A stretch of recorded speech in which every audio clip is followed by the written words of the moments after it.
You're not meant to chase. You're not meant to prove your worth to someone who can't see it on their own. In a world that glorifies instant access and desperate validation, the rarest kind of magnetism comes from restraint, from presence without pursuit. This video is not about manipulation. It is about alignment. It's about letting go of the need to impress, and instead becoming so deeply grounded in who you are that others feel the absence of your attention like a missing piece. You do not have to beg to be noticed. You only have to be so rooted in your own power that your silence is louder than their words. Here, we'll explore how to make someone crave you. Not with games, but with grace. With grace. Without begging. Without reaching. Without trying. You'll learn how stepping back becomes a quiet roar. How calm, confidence, commands attention. How unpredictability keeps you unforgettable. And how your own fulfillment becomes the very thing they want to touch again. If you're ready to stop trying and start becoming, you're in the right place. And if this speaks to something deeper in you, if you feel the quiet power in these words already, take a moment to support the journey. Tap the like button. Subscribe for more calm clarity. And share this with someone who needs the reminder that craving isn't created by chasing. Now, let's begin where desire begins. In absence. Chapter 1, Power of Stepping Back. You cannot be both the storm and the shelter. At some point, you must choose whether you want to be consumed by someone's chaos or to become the quiet they long for when the noise wears them out. The first and most underestimated way to make someone crave you is to step back. Not to punish, not to provoke, but to protect your peace, and in doing so become the echo they cannot silence in their mind. Most people overestimate the value of closeness. They assume proximity equals connection. That's showing up all the time, replying instantly, filling every silence, will build attachment. But attachment, real attachment, grows in the space between. It breathes in the pauses. It tightens in the absence. When you are constantly present, you become familiar, and what is familiar is rarely feared to be lost. Let us speak plainly. The constant giver becomes invisible.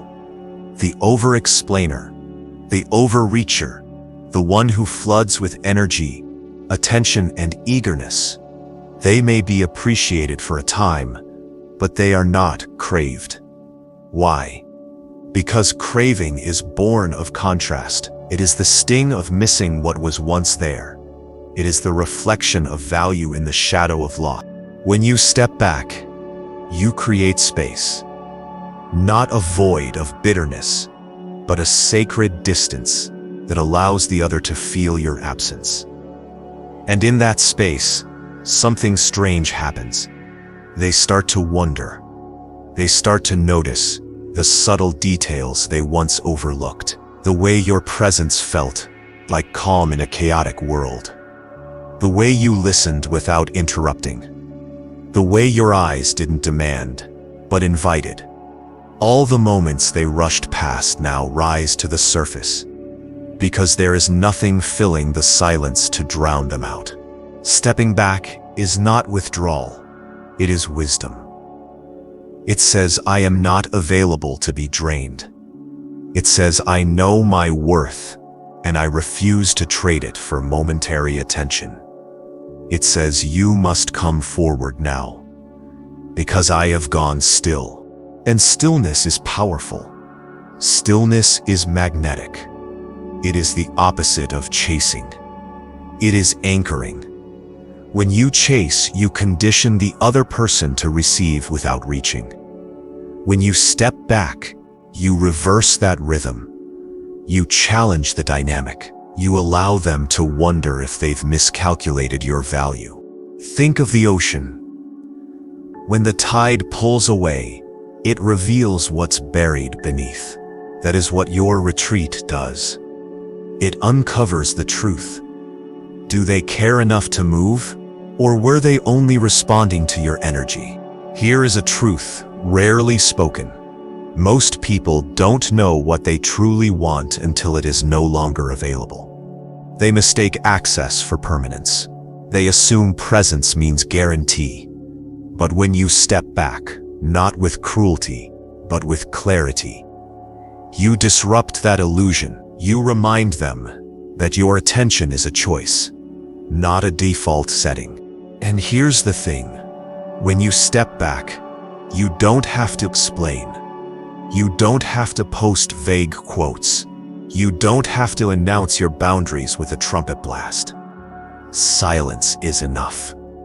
Detachment speaks for itself. The mature ones will understand. The immature ones will panic. And that reaction will tell you everything you need to know. Sometimes, their craving isn't for you. It's for the version of themselves they could be around you. And when you're gone, they miss the calm. They miss the mirror you held up to them. The version of them that smiled more, paused longer, felt seen. That version fades in your absence, and they begin to crave the environment that allowed it. But make no mistake, stepping back is not a strategy to manipulate. If you do it with bitterness in your heart, it will fail. If you do it with the secret hope that they'll come running, you are still chasing. The true power lies in detachment, in genuinely choosing peace over performance, in allowing the connection to breathe, even if it dies in that space. Because if it does die, it was not meant for the long road anyway. Do not fear the emptiness that follows your retreat. That is where your strength is forged. That is where you stop being reactive and start becoming intentional. That is where craving is born. Not just in them, but in you. The craving to no longer overgive. The craving to honor your worth. The craving to be pursued by those who recognize your value without having to be reminded. So step back, not to punish, but to preserve, and let the silence do what noise never could. Let me ask you this quietly and honestly. Have you ever stepped back from someone and watched how their true colors emerged in your absence? Did they move closer or vanish into the silence you created? Share your story in the comments. Someone needs to hear it. Chapter 2. Calm confidence wins. Confidence isn't loud. It doesn't bark to be seen, and it doesn't tremble when unseen. True confidence, the kind that leaves an imprint on someone's mind, is calm. It's quiet. It walks into a room and does not demand attention.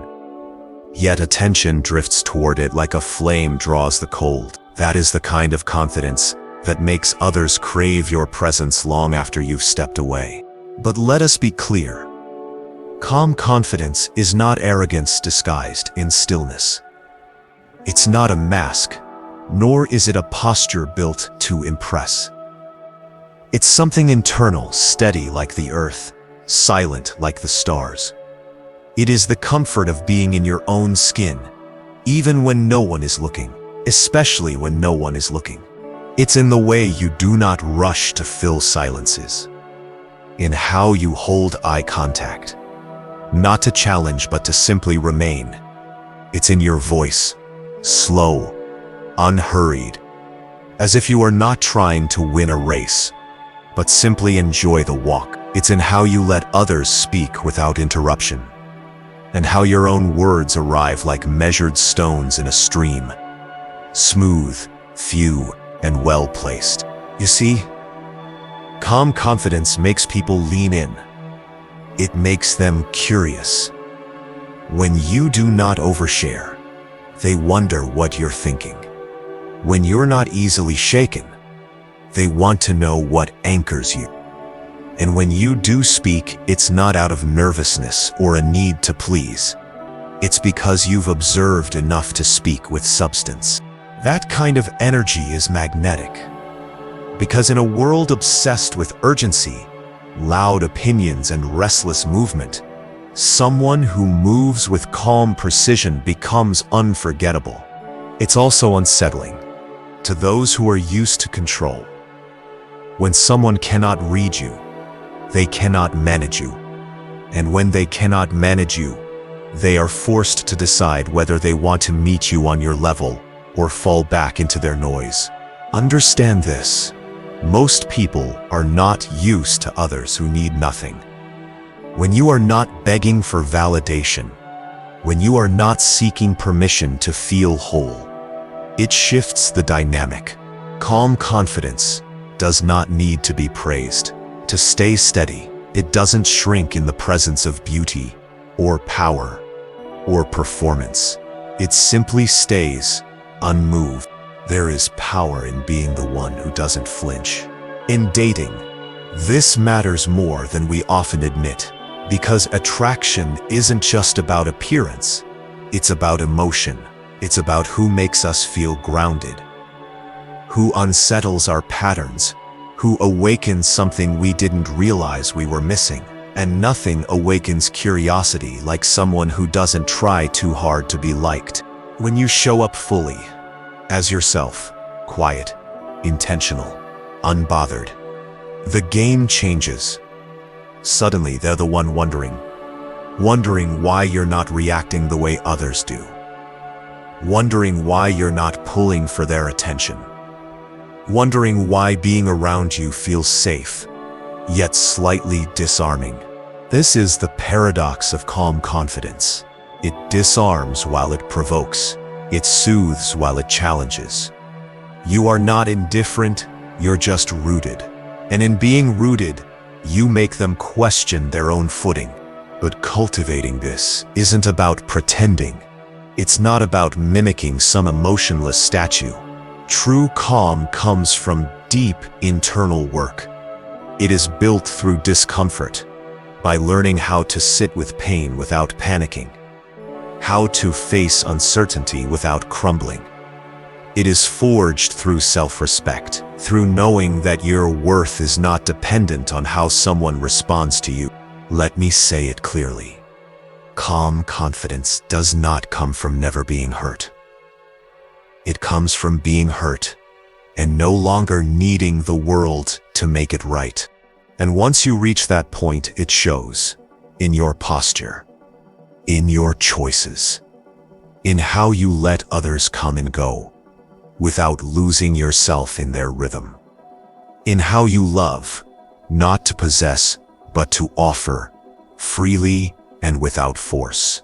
When someone encounters that, a person who is emotionally self-sufficient, who doesn't beg, who doesn't panic, who doesn't try to impress, it lingers in their mind because it's rare, because it's powerful, because it makes them ask themselves, why can't I stop thinking about someone who never tried to win me?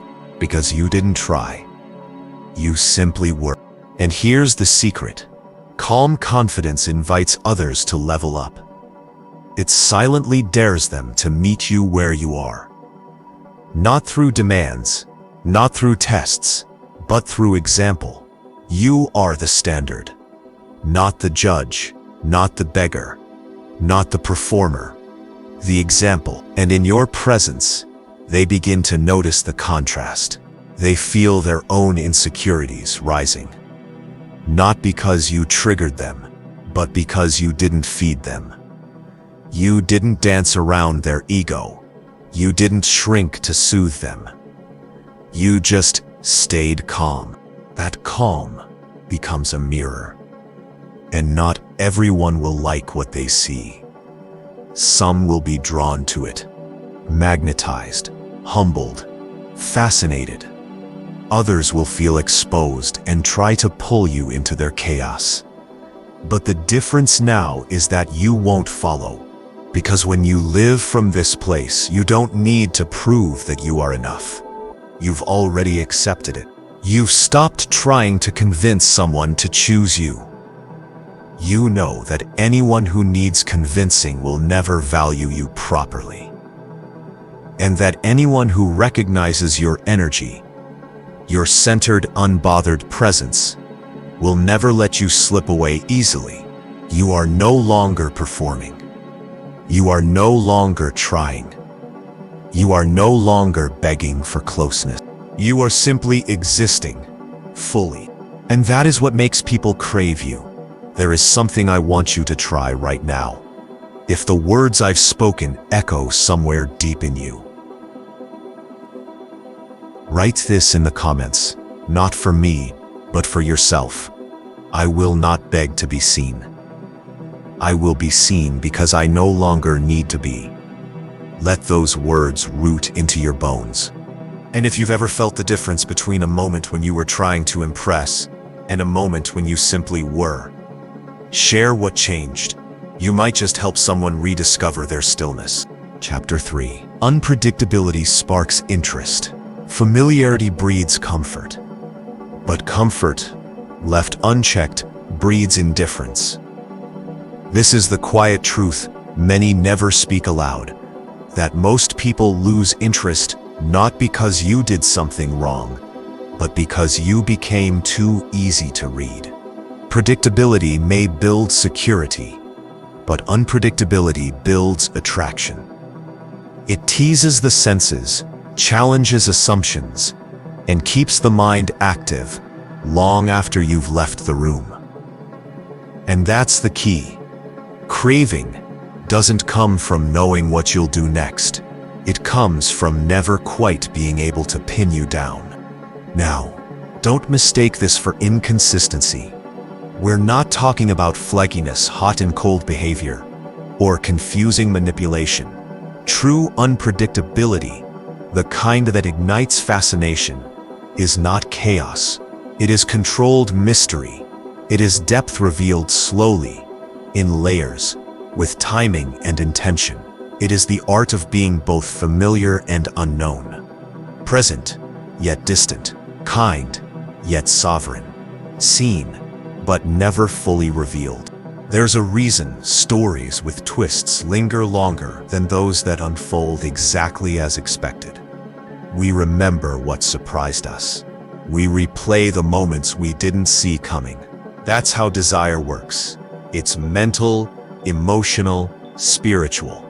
It's not just skin deep, it's pattern deep. And when someone can't predict your pattern, they keep watching. They keep wondering.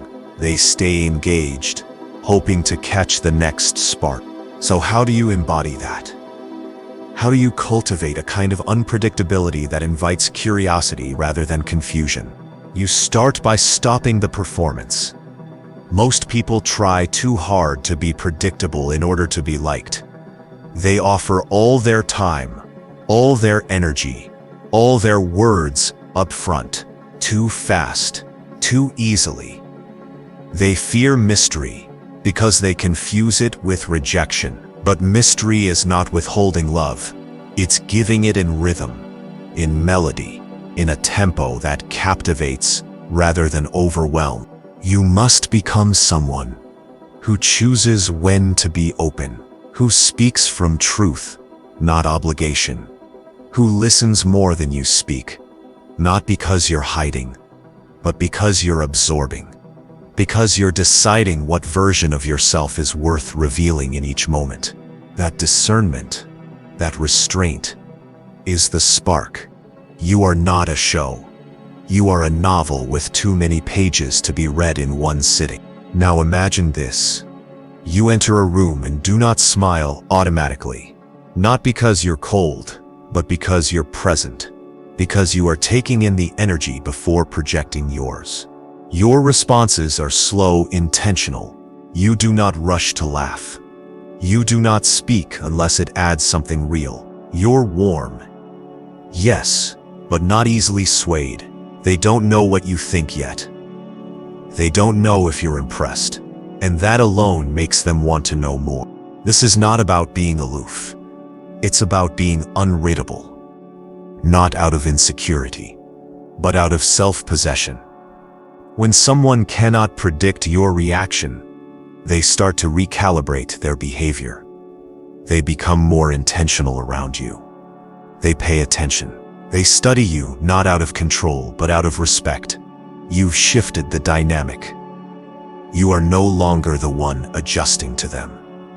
They are adjusting to you. Unpredictability also lives in the spaces between encounters. Don't always be available. Don't always text first. Don't fall into a rhythm of constant replies or predictable patterns. Let there be silence. Let them wonder why. Not in a cruel way, but in a real way. Because you are a full person. Because your life is not paused while you wait. Because your energy is not a faucet to be turned on for convenience. Let them feel the absence of your voice. Let them imagine what you're doing. Let them miss your presence without warning. That's where desire grows. In the unanswered question. And beyond that, live a life that surprises even you. Explore what intrigues you. Take risks, grow in silence, shift your energy without needing approval. Be someone who evolves without needing to announce it. Show up one day different, not to prove a point, but because you outgrew yesterday. This confuses those who thought they had you figured out. It disrupts their assumptions, and in that disruption, they become curious again. Not because you crafted a persona, but because you are a river, not a pond. Always moving, always changing course, always deeper than you appear on the surface. Let's pause here and speak plainly. Not everyone will appreciate this.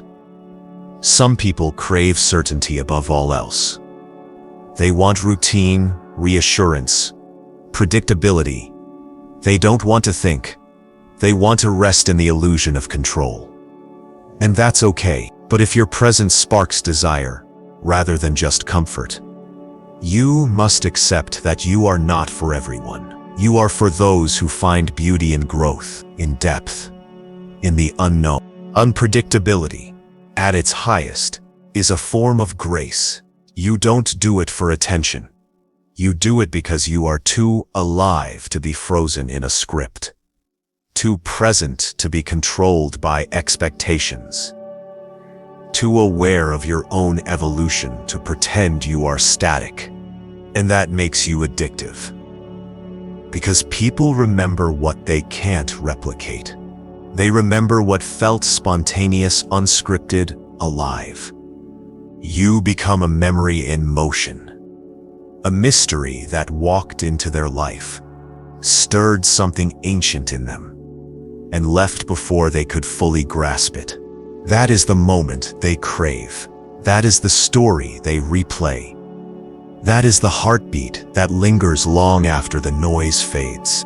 So let me leave you with a question that could shape the way you move forward. What if you stopped trying to be reliable in everyone's narrative, and instead became magnetic in your own? If you've ever felt the shift, the power of being unpredictable in a way that made someone lean in, share that story. Or if you haven't yet, tell us one unpredictable thing you're going to do this week. Let's fill the comments with motion, with mystery, with depth. Chapter 4. Their loss feels real. Loss is a strange teacher. It rarely speaks in full sentences, but its silence echoes long after it has arrived.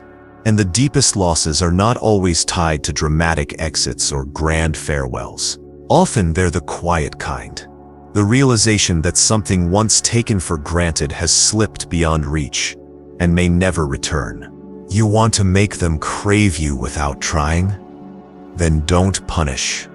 Don't plead. Let them feel the natural consequence of your absence. Let them feel what life is like without you, not through harshness, but through stillness, through the removal of your warmth, your presence, your energy, all the small, invisible things they never fully noticed until they were no longer offered. Loss is not something you need to engineer. You don't need to become cold. You don't need to stage a dramatic withdrawal. You simply stop giving what was never appreciated and let reality do the rest. Because the truth is this: people don't always feel your value when you are within reach. They feel it when you are no longer there to answer. When your usual message doesn't arrive, when your laugh isn't echoing in their memory as it used to, when their jokes go unanswered, when their silence is met with yours, and not out of spite, but because you've chosen peace over proving your worth. That's when they begin to notice. And often, it's not immediate. There may be days, even weeks, when they don't reach out, when it seems like they haven't even noticed you're gone. But slowly, subtly, something starts to shift. A song reminds them of you, a place, a smell, a moment when they feel hollow and don't understand why. And in that moment, their mind reaches for what used to be there and finds only space. That space is not your failure. It is your legacy. Because when you were present, you gave fully. You gave your time, your presence, your listening. And now that you're not, the absence of all that is loud, deafening. This is where craving is born, not from words but from voids, from the contrast between having and no longer having, from the quiet comparison that plays out in their mind day after day as they try to fill the space you once occupied with anything else, and nothing quite fits. You become the shadow that lingers behind the smiles, the pause in their breath when they see something that reminds them of you. You become the standard they measure others against, even if they never admit it aloud. And this is not about ego. This is about energetic balance. You offered something real. Your care, your steadiness, your uniqueness. If it went unseen or underappreciated, your retreat is not vengeance. It is correction. It is the universe restoring order, reminding them that no connection is guaranteed, no presence permanent. They must now sit with the loss. They must walk through the landscape of after, where things look the same, but feel less alive. And that feeling is not your doing. It is simply what happens when you take your light away from someone who grew used to it. But here's the nuance, the part most people miss. Making them feel the loss is not about disappearing entirely. It's about being there differently, less often, less accessible, more centered. You are not punishing. You are redefining. You are no longer chasing, no longer performing, no longer softening your edges to make someone else feel comfortable. And that shift, that's what they feel. They feel it in the way you stop reaching out first, in the way your replies become slower, not because of spite, but because your world is full, because your energy is now yours, because you are not waiting for scraps of attention anymore. You are building, living, expanding. That's the kind of loss that haunts. Not a screaming exit, not a dramatic goodbye, but the kind of quiet retreat that makes someone question when exactly they lost you, because they never saw it coming. It's the cup that slowly empties until they suddenly realize they are thirsty. And you're no longer the one filling it. Let's take it deeper. This kind of loss only feels real when you've been authentic, when you've shown up fully, when you've been consistent, thoughtful, intentional. If you've been playing games or trying to manipulate, your absence won't sting. It'll be a relief. But if your presence has been grounded in truth, in warmth, in emotional substance, then your absence is felt like a missing limb. And that is powerful. Because you haven't tried to be missed. You've simply been real, and then gone. And the space you leave behind, speaks louder than anything you could say. Now, here's the part where your inner world matters most. You must resist the urge to check, to monitor, to wonder if they've noticed. That temptation, the need to peek back into their world, to see if they feel your absence, is the very energy that undermines your power. Craving is not built through surveillance. It's built through certainty, through the quiet confidence that your energy is unforgettable, and that anyone who is touched by it will feel the difference once it's gone. Let time do what talk cannot. Let space speak where your words no longer belong.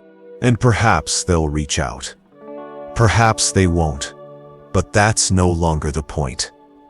The point is, you have stepped out of the role of chaser. You have stopped holding up something one-sided, and in doing so, you've reclaimed your dignity, your value, your peace.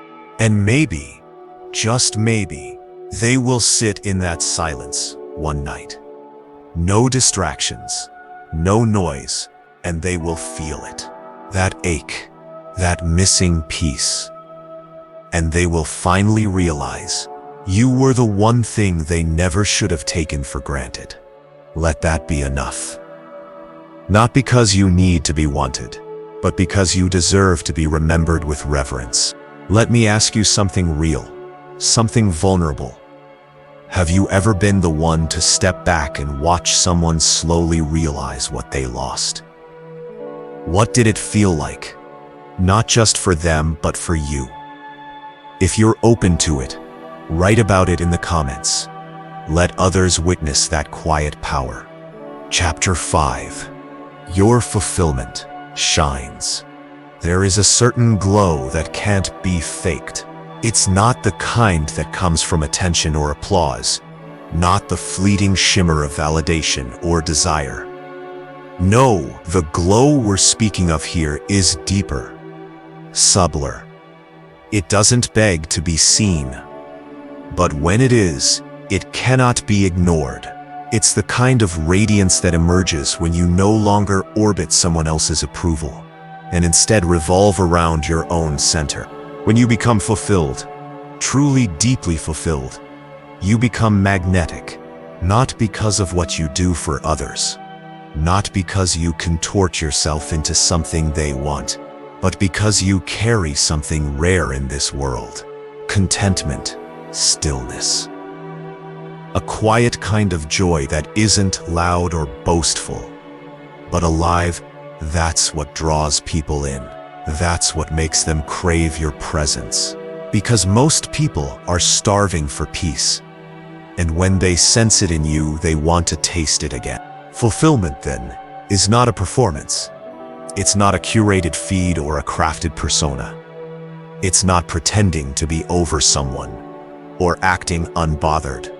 It's not proving that you're better off. No, that's still theater. That's still entanglement. Fulfillment is when you wake up and don't think about them first. It's when your mind is occupied with your goals, your joy, your curiosity. When your calendar is full not with distractions but with things that nourish you. When your inner dialogue is not a battleground of self-doubt and imagined conversations, but a flowing river of ideas, intentions, and peace. That's what changes the game. Because energy doesn't lie. You can say you're over them. You can post pictures of yourself smiling, laughing, traveling. But if the fulfillment isn't real, if it's just a mask, they won't feel your absence. They'll feel your noise. But when you go quiet, not from pain, but from presence, that's when they notice. When you stop checking their stories, when you stop showing up in their inbox, when you stop adjusting your actions in reaction to theirs, when your silence is no longer an invitation for them to chase you, but a boundary, a border, a statement of your own inner expansion, that's when your fulfillment shines. And that shine is unforgettable. Here's the paradox. You don't get there by focusing on them. You don't heal by trying to make them miss you. You heal by turning fully toward your own life and letting it become so rich, so full, so textured that you no longer need them to see your worth. Because you see it, you become busy with better, not as a tactic, not as a flex, but because you want to be. Because the world is vast and you've spent too long shrinking yourself to fit in someone else's story. Now it's time to write your own, not in rebellion, but in return. A return to your joy, a return to the forgotten pieces of yourself that were once left in the shadows while you waited for someone to choose you. You begin to create again, to dream again, to invest in your body, your mind, your space. You read, you rest, you build, you declutter. Not just your closet, but your soul.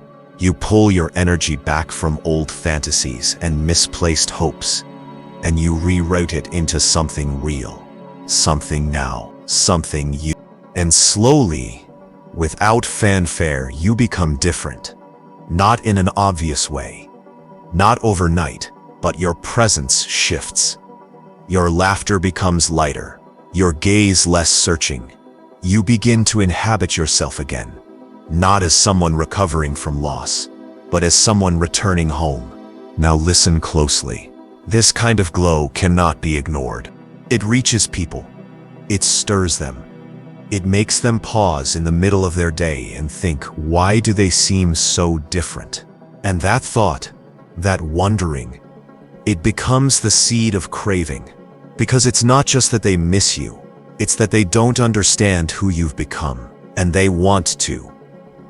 They want to feel what you feel, but they don't know how you got there. That's the beauty of fulfillment.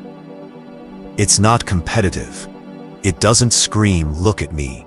It whispers, I'm whole. And that whisper echoes louder than any shout. People chase what they don't understand. And fulfillment, when it's real, quiet, and complete, is a mystery to most. But here's the deeper truth. By the time they crave you, you won't be craving them. Because craving can't survive in wholeness. When you're fulfilled, you may still remember. You may still care. You may still honor the connection for what it was. But you no longer need it to be okay. You no longer grasp. You no longer fantasize about their return. Because you know that you were never waiting for them. You were waiting for you. And now that you've found yourself again, not the reactive version, not the wounded one, but the present, rooted, radiant one, you would never trade that for crumbs of attention. That is the final step in becoming someone they crave, becoming someone you crave, someone whose own company you enjoy, someone whose energy you respect, someone you no longer betray to keep someone else comfortable. When you become that version, the fulfilled version, you stop chasing closure. You stop replaying the past. You stop performing wholeness and start embodying it. And suddenly, all the games, all the worries, all the waiting dissolve. And from a distance they feel it. They may not say it. They may not show it. But something in them will shift. They will sense the change in the air. Like a perfume they forgot they loved. Like a warmth they didn't realize was missing. And they will miss it. But by then, you'll be too full to shrink. So here's what I invite you to do. A ritual of sorts. Not for them. For you. Write in the comments something you've returned to. A passion. A place. A piece of yourself. Say it aloud. Name it. Let it be real. Because the world needs your fulfillment, and someone out there is waiting to feel your light. Not because it reaches for them, but because it radiates without needing to. Conclusion. You never needed to beg for closeness. You only needed to return to yourself. The quiet truth behind all of this, behind stepping back, radiating calm, staying unpredictable, and living fulfilled, is simple. You are already enough. You always were. You only forgot for a while. You only allowed someone's inconsistency, or silence, or absence, to cast a shadow over your own light. But that light was never gone. This journey, this letting go, this rising inward, was never about making them want you. It was about remembering that you do not have to try. When you become rooted, whole, mysterious, and alive in your own right, people feel it. Even from across a room, even from across months, even from across decisions, they wish they could reverse. Let them feel it. Not out of revenge, but out of peace. You are not here to chase. You are not here to prove. You are here to become. And that becoming, when done without fanfare, without show, becomes a presence that haunts in the best way, a memory that does not fade, a hunger they can't name. So walk forward now, not away from them, but toward you. And if this message resonated, if you felt your breath slow, your chest soften, your posture straighten as the words reached you, take a quiet moment now to honor the transformation. Tap the like button, not for me, but as a signal to yourself, I am stepping into my power. Subscribe if you want more reminders like this, more grounded wisdom, more gentle fire, more clarity from the storm. And leave a comment below. What part of you are you reclaiming today? Until next time, stay still, stay sharp, stay sovereign. They'll feel it.